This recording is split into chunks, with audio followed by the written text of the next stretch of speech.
बोलिए भारत माता की, भारत माता की। सैली भैया,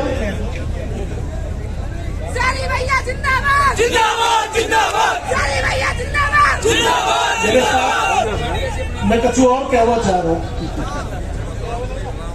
देखो अभी अलका बहन हमारी कह रही और स्वामी सुवेदानंद जी भी कह रहे थे, जो बात ठीक है गर्मी बहुत है, और जो बात सही है कि बिजली खूब आ रही है तुम्हारी यहाँ, अब वो तो दिख रही है। बोलिए भारत माता की। आज जन्माष्टमी का दिन है। मैं आप सबको, यहाँ जो जनता जनार्दन बैठी है, मैं सभी को जन्माष्टमी की बहुत बहुत हार्दिक शुभकामनाएं आप सबको देना चाहता हूं, आप सबको शुभकामनाएं देता हूं। सबसे पहले तो मैं भाई सैली को धन्यवाद दूंगा कि उन्होंने इतनी भीषण गर्मी में और ऐसे मौसम में इतनी बड़ी संख्या में जो खचाखच मैदान या डीग का भरा हुआ है, इसके लिए मैं आपको धन्यवाद देता हूं कि आप सबनते हमारी मुलाकात कराने को मौका दो। दूर दूर के गांव में सब लोग आए भये, जब आने थे हमारी राम राम समनते है और समन की हमनते है। आज परिवर्तन यात्रा लेके हम लोग निकले। हमारे बीच में श्री अरुण चतुर्वेदी जी बहुत ही वरिष्ठ नेता है राजस्थान के, उनके नेतृत्व में यह यात्रा चल रही है। और अभी स्वामी सुवेदानंद जी हमारे सीकर के सांसद जी को आपने सुना, हमारी रंजीता कोहली जी हमारी भरतपुर के सांसद जी ने आपने सुना, अलका जी हमारी, तो बोले भैया आपको कैसे पता है? अमेरिका रिश्तेदारी में तेरे को नहीं पता चलेगी तो कैसे काम चलेगा, काय की रिश्तेदारी। तो अलका जी भी हमारे यहीं की है, ऋषि जी हमारे जिलाध्यक्ष, और मंच पर हमारे सभी सम्मानित साथी बैठे हुए हैं, मीना साहब सहित आगरा से मेरे साथ फतेहपुर सीकरी के ब्लॉक प्रमुख भी आए हैं, गुड्डू चाहत जी। मैं बहुत लंबी चौड़ी बात नहीं करूंगा साहब, एक 5-7 मिनट आप लोगों से मैं बात करना चाहूंगा। साथियों, परिवर्तन यात्रा की आवश्यकता क्यों पड़ी? आज राजस्थान के सभी दिशाओं से परिवर्तन यात्रा क्यों चल रही है? कांग्रेस पार्टी की सरकार आज राजस्थान में है। सबसे पहले तो मैं भरतपुर और विशेषकर डीग की इस पवित्र भूमि को मैं प्रणाम करता हूं कि जिस भूमि ने हमेशा वीरों को पैदा किया, ऐसी मेरी डीग की भूमि, ऐसी मेरे कुमेर की भूमि, ऐसे भरतपुर जिले की और राजस्थान की भूमि को मैं प्रणाम करता हूं। मैं याद करना चाहता हूं डॉक्टर दिगंबर सिंह जी को, मैं याद करना चाहता हूं उन दिनों को जब डॉक्टर दिगंबर सिंह जी मंत्री के रूप में हुआ करते थे। तो उस समय डीग और कुमेर की पहचान साथियों केवल भरतपुर संभाग तक नहीं थी, डीग और कुमेर की पहचान आपके पूरे आगरा जिले से लेकर अलीगढ़ जिले से लेकर और पूरे उत्तर प्रदेश में भी डॉक्टर दिगंबर सिंह जी ने पहचान बना के आप लोगों का मान सम्मान बनाया। और मैं एक बात को देखकर मुझे बड़ा लेकिन कष्ट होता है। मैं अभी जब यहां आया, रास्ते में अरुण चतुर्वेदी जी से और हमारी सांसद जी हम सब लोग बात कर रहे थे, और मैंने अभी पहले भी एक सवाल की वहां चर्चा की कि डीग की धरती पर आके एक प्रश्न मन में जरूर आता है। हमारे पूर्वज रहे,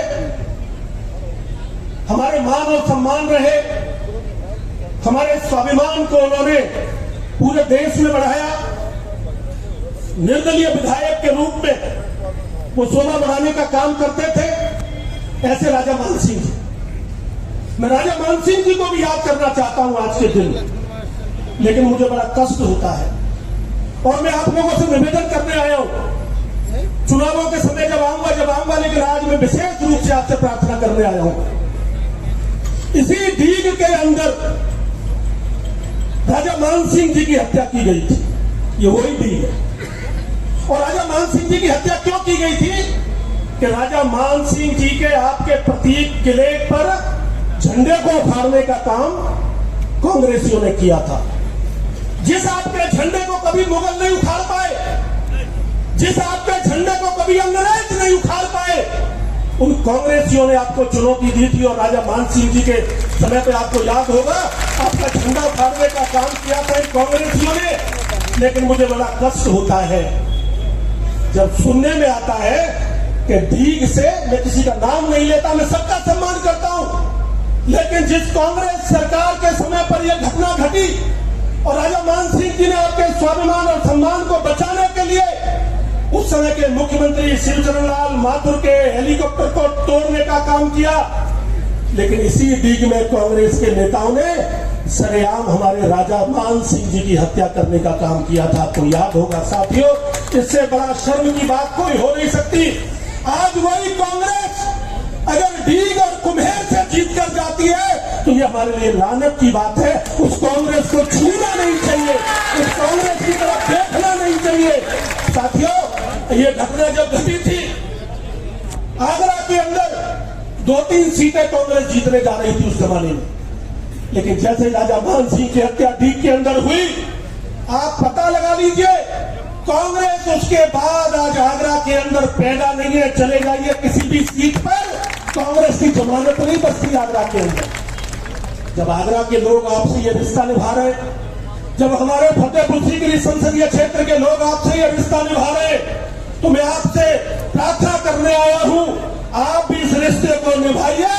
राजस्थान से कांग्रेस को खदेड़ दीजिए, सरकार को उखाड़ के फेंक दीजिए और डीग और कुम्हेर के अंदर भारतीय जनता पार्टी का परचम लहराने का काम करिए। मैं आपसे निवेदन करने आया हूं। अभी स्वामी जी, आदरणीय स्वामी जी चर्चा कर रही थी, सनातन धर्म क्या मजाक बना दिया है। कोई भी आएगा सनातन धर्म को चुनौती देगा।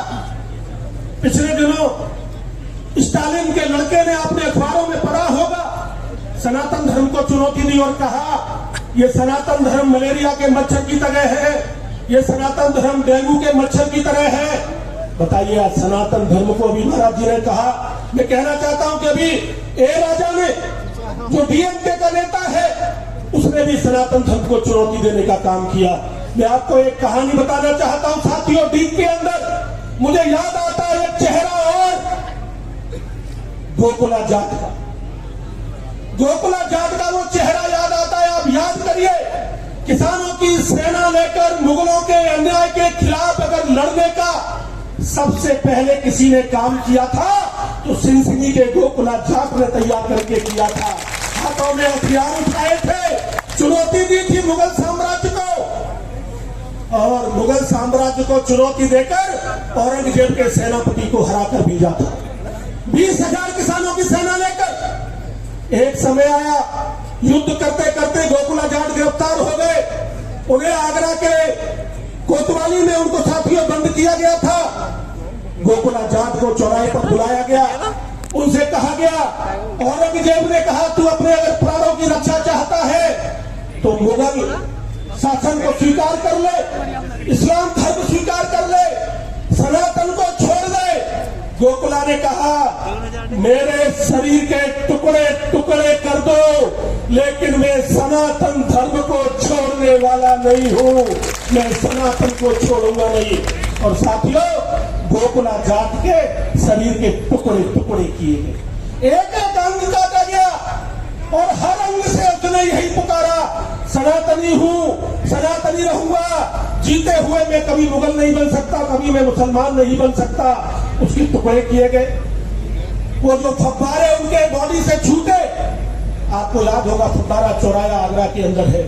मैं बताना चाहता हूं आपको, पिछले दिनों हम ही लोगों ने एक पंचायत करके फैसला किया था कि गोकुला जाट की प्रतिमा आगरा के उस किले के पास लगनी चाहिए। हमने वो प्रतिमा लगाने का काम कर दिया है। आज आगरा किले के पास गोकुला जाट की प्रतिमा लगी है।